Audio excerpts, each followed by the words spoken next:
ഓരോ ദിവസവും ഡിസൈൻ ഇങ്ങനെ ചേഞ്ച് ചെയ്തുകൊണ്ടിരിക്കുകയാണ്. അതിനനുസരിച്ച് ഡെക്കറേറ്റേഴ്സ് എല്ലാം സ്ട്രഗിൾ ചെയ്യുകയാണ്.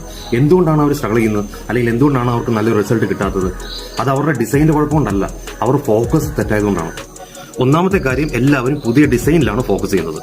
സത്യത്തിൽ ഇതേ ഡിസൈൻ തന്നെ മാർക്കറ്റിൽ ഇറങ്ങുന്നത് മറ്റ് പല ഡെക്കറേറ്റേഴ്സും ഇത് നിർമ്മിക്കുന്നുണ്ട്. അതുകൊണ്ട് തന്നെ എന്താണ് അവിടെ സംഭവിക്കുന്നത്, നമ്മളെക്കാളും കോസ്റ്റ് കുറഞ്ഞ രീതിയിൽ മറ്റുള്ളവർക്ക് ചെയ്യാൻ സാധിക്കും. രണ്ടാമത്തെ കാര്യം, നമ്മൾക്ക് കിട്ടുന്ന ഇൻകം അനുസരിച്ച് എല്ലാവരും കുറച്ച് പ്രോപ്പർട്ടീസും മെറ്റീരിയൽസും കൂടുതൽ വാങ്ങിച്ചു കൊടുക്കും. സത്യത്തിൽ അത് നമ്മുടെ പ്രോഫിറ്റിനെ ഒരുപാട് അത് ബാധിക്കും.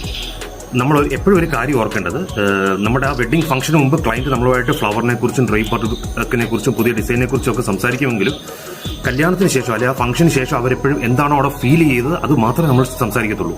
മൂന്നാമത്തെ കാര്യം, എല്ലാവരും ഇതിനൊരു വൺ ടൈം ജോബായിട്ടാണ് കാണുന്നത്. സത്യത്തിൽ ആ ഒരു വർക്ക് കഴിഞ്ഞതിന് ശേഷം പിന്നെ ആ ക്ലയന്റുമായിട്ട് യാതൊരു ബന്ധമില്ലാത്ത രീതിയിലേക്ക് പോകും. സത്യത്തിൽ അവരുമായിട്ടൊരു കണക്ഷൻ വെക്കുന്നത് വളരെ നല്ലതായിരിക്കും. കാരണം ആ കണക്ഷൻസ് അനുസരിച്ച് നമുക്ക് പിന്നീട് ഒരുപാട് വർക്കുകൾ കിട്ടാൻ വളരെ സാധ്യത കൂടുതലാണ്. നാലാമത്തെ കാര്യം, എല്ലാവരും ഇതിനൊരു പ്രൊജക്റ്റ് ആയിട്ട് കാണുന്നു. സത്യത്തിൽ അങ്ങനെ ഒരു പ്രൊജക്റ്റ് ആയിട്ടല്ല ഇതിനെ കാണേണ്ടത്, അതൊരു ഇമോഷണൽ ഇവന്റ് ആണ്.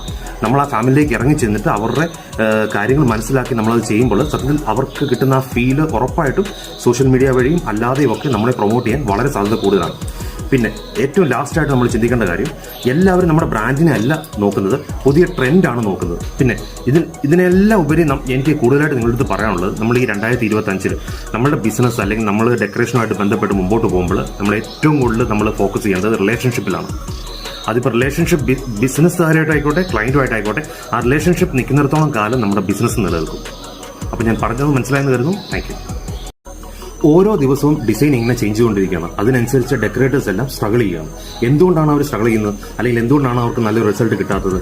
അത് അവരുടെ ഡിസൈനിന്റെ കുഴപ്പമുണ്ടല്ല, അവർ ഫോക്കസ് തെറ്റായതുകൊണ്ടാണ്. ഒന്നാമത്തെ കാര്യം, എല്ലാവരും പുതിയ ഡിസൈനിലാണ് ഫോക്കസ് ചെയ്യുന്നത്.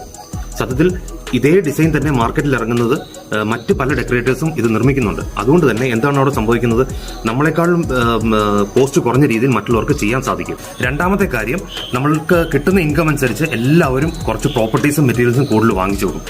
സത്യത്തിൽ അത് നമ്മുടെ പ്രോഫിറ്റിനെ ഒരുപാട് അത് ബാധിക്കും. നമ്മൾ എപ്പോഴും ഒരു കാര്യം ഓർക്കേണ്ടത്, നമ്മുടെ ആ വെഡിങ് ഫംഗ്ഷന് മുമ്പ് ക്ലയന്റ് നമ്മളുമായിട്ട് ഫ്ലവറിനെ കുറിച്ചും ഡ്രൈപ്പറിനെ കുറിച്ചും പുതിയ ഡിസൈനെ കുറിച്ചും ഒക്കെ സംസാരിക്കുമെങ്കിലും കല്യാണത്തിന് ശേഷം അല്ലെങ്കിൽ ആ ഫംഗ്ഷന് ശേഷം അവരെപ്പോഴും എന്താണോ അവിടെ ഫീൽ ചെയ്തത് അത് മാത്രമേ നമ്മൾ സംസാരിക്കത്തുള്ളൂ. മൂന്നാമത്തെ കാര്യം, എല്ലാവരും ഇതിനൊരു വൺ ടൈം ജോബായിട്ടാണ് കാണുന്നത്. സത്യത്തിൽ ആ ഒരു വർക്ക് കഴിഞ്ഞതിന് ശേഷം പിന്നെ ആ ക്ലയന്റുമായിട്ട് യാതൊരു ബന്ധമില്ലാത്ത രീതിയിലേക്ക് പോകും. സത്യത്തിൽ അവരുമായിട്ടൊരു കണക്ഷൻ വെക്കുന്നത് വളരെ നല്ലതായിരിക്കും. കാരണം ആ കണക്ഷൻസ് അനുസരിച്ച് നമുക്ക് പിന്നീട് ഒരുപാട് വർക്കുകൾ കിട്ടാൻ വളരെ സാധ്യത കൂടുതലാണ്. നാലാമത്തെ കാര്യം, എല്ലാവരും ഇതിനൊരു പ്രൊജക്റ്റ് ആയിട്ട് കാണുന്നു. സത്യത്തിൽ അങ്ങനെ ഒരു പ്രൊജക്റ്റ് ആയിട്ടല്ല ഇതിനെ കാണേണ്ടത്, അതൊരു ഇമോഷണൽ ഇവന്റ് ആണ്. നമ്മൾ ആ ഫാമിലിയിലേക്ക് ഇറങ്ങി ചെന്നിട്ട് അവരുടെ കാര്യങ്ങൾ മനസ്സിലാക്കി നമ്മളത് ചെയ്യുമ്പോൾ